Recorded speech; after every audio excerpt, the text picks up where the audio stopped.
morning, mama. It is time to wake up and be wealthy. It is time for you to become rich AF. Sweet. It is time for more ease, flow, and fun for you. It is time to build a life and business you are madly in love with. It is time to unlock the wealth codes needed to build your business with your dedicated host, me, Nellie Corvo. One more time. Nellie Corvo. I am the CEO and founder of the Wealthy Mama Movement, and I want to officially welcome you to the Wake Up and Be Wealthy show. I am the master at sales and social media with over 17 years of experience building brands in multiple industries, resulting in millions of dollars. Nice. I've mentored countless women from starting their businesses all the way up to multi-millionaires. I am here to be your go-to mama to help you build an iconic brand that you are proud of that creates massive cash and impact in the world. Without further ado, let's unlock today's episode. Enjoy! I thought it'd be so impactful to have a postpartum chat. Oh my goodness. If you are a mama, I just want to hug every mother out there, because whether you have a full-time job, a side hustle, a full, thriving, growing, scaling business, this shit is hard. There's just no way around it. I've been just really reflecting on the last truly 6 years of my life, and they've been so beautiful and also so hard. And I have 2 kids, if you don't know. One is almost 6, going on 16.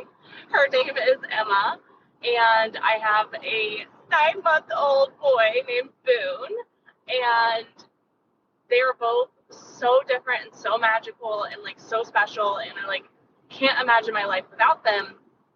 And with Emma, I had extreme postpartum depression and anxiety, and I really stuffed it down. I didn't tell anyone. I just suffered through. I had very little childcare. I was for years, I was truly in survival mode. And then I finally got some childcare, consistent childcare. Before then, my mother-in-law, bless her heart, would watch Emma once a week. But obviously there's just only so much you can do in one day as a mom boss, and just even taking care of yourself, right?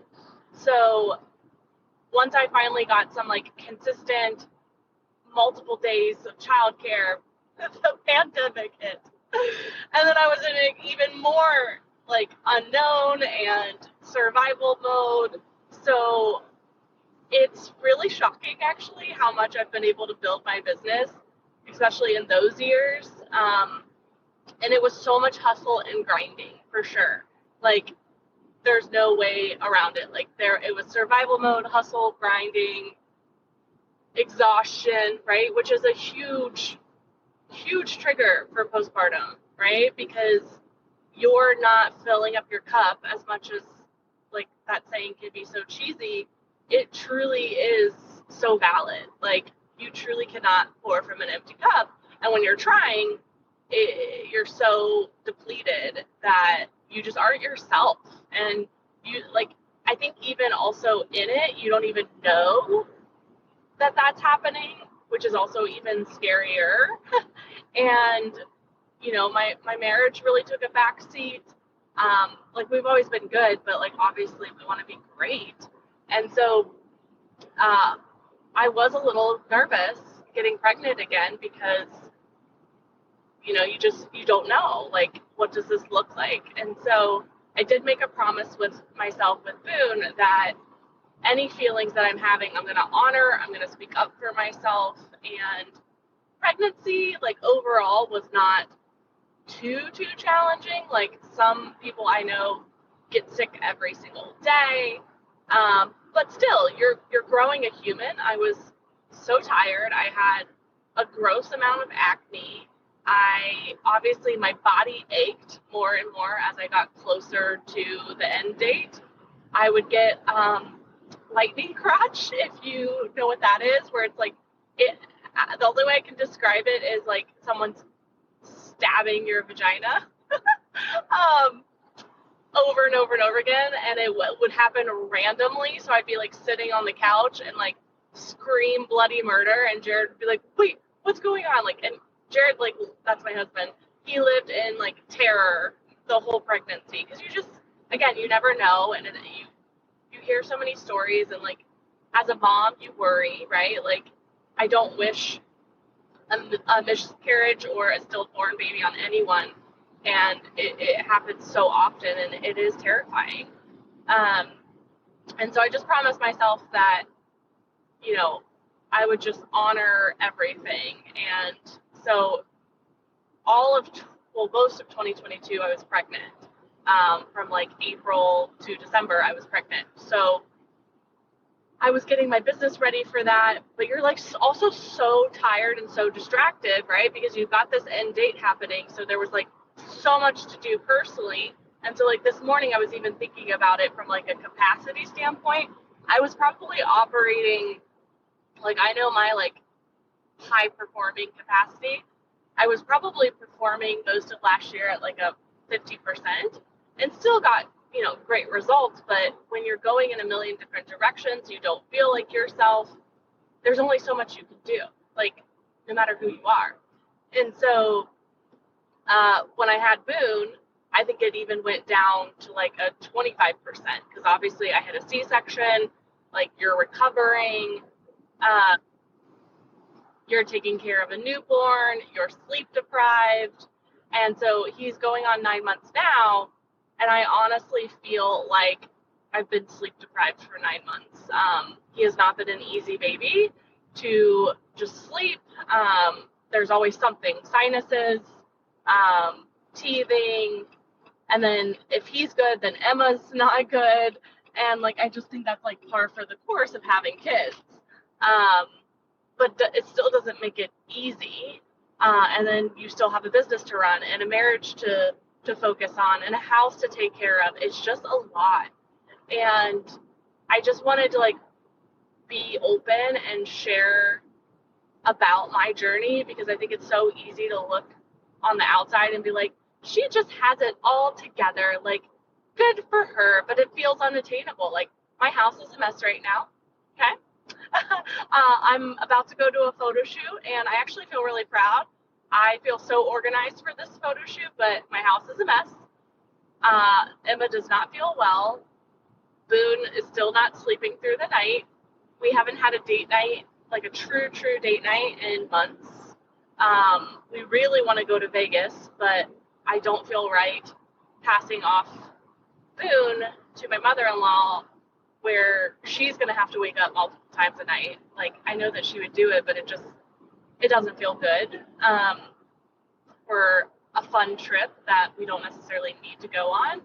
I'm still knocking out some debt, and I'm not mad about it or ashamed by it. It's just, it is what it is. And I've really shifted my mindset around that of looking at it like a mortgage, because we normalize mortgages in this world of so common, so normal, right? And you pay your mortgage every single month, right? And you're building equity more and more and more. And then by the time your loan is complete, you own this huge asset, right? That you can either stay in and collect equity and or, well, not and or, but you could flip it and sell it. You could rent it, right?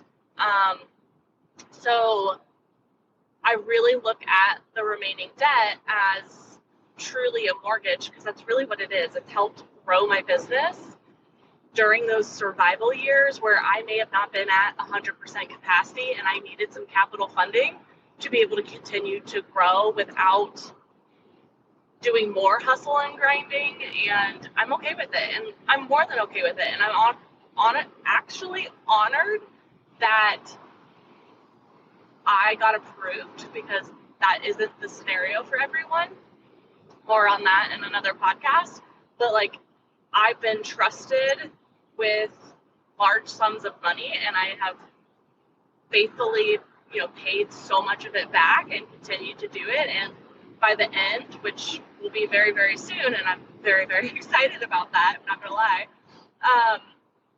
I have this beautiful asset, right, that I can continue to build equity. And that's huge. Like, there's nothing more valuable than equity and time freedom. I really do believe that. And I do believe equity can help you create more time freedom, because no one can take your knowledge away, your equity away, in regards to like owning a business, owning multiple businesses, owning a home, right? Real estate, all of those things. It's one of the most powerful things of your wealth portfolio, for sure, on top of your knowledge and so many other things. And so I just really wanted this episode to be just like normalizing things, right? Whether it's postpartum, debt, it's you're having a hard time, your marriage isn't, the best right now and you want it to be better, or maybe like your friendships are feeling challenged, or like normalize even talking about sex and sexuality and like so many things. I think when this world tells us that don't talk about money, don't talk about sexuality, don't talk about postpartum or mental health, that's why people hide out. And it just breaks my heart. Like, it breaks my freaking heart that people do feel like they need to hide out because they don't want to feel shame. And I totally understand.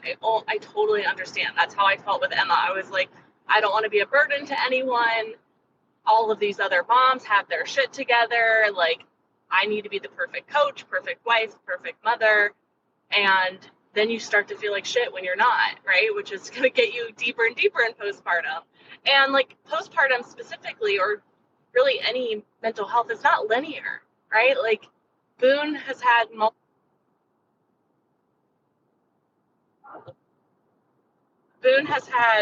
multiple nights recently of just sleepless nights, and it is a trigger for my postpartum because I get so tired and then I'm just not myself. And then it's like, dang, I was at like an 80% capacity and now I feel like I'm at, a 60%.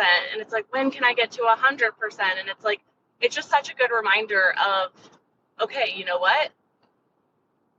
I want my kids to want me, and I want to be available for them. So what can I do to make sure that is easily possible? So I just think it's always like how we shift things, and also honoring our emotions. I don't want us to be like, I feel this way, but I shouldn't feel this way, so I'm not going to feel this way, right? Like, I think it's the duality of both and that is just so powerful. So there's nothing really I wanted to teach today. Nothing that I really wanted to teach today. I just wanted to like open up my heart and just be a real human and say that I see you, and I encourage you to, whatever you're feeling in any environment that you feel safe in, speak up for yourself. It can be so healing to speak up for yourself. So I love you, I see you, and you're doing a great job. Woo! Is your head spinning? I hope you took so many notes and you feel so inspired. Time truly flies when you're learning about becoming wealthy AF. I hope you loved today's episode. That does it for us on the show. Don't forget, every weekday we unlock another juicy money-making episode. So be sure to subscribe or follow where you're listening to this. And also, don't forget, if you haven't already, to leave us a 5-star review on your podcast platform so we can take over the world together. And share a takeaway on social media and tag me at The Wealthy Mama. We love doing spontaneous prize giveaways. So don't forget to tag us with a takeaway so we can reward you as being one of our biggest fans and listeners. Until next time, don't forget, you are worthy of being wealthy. And from everyone at the Wealthy Mama movement, we love you. Make it a great day.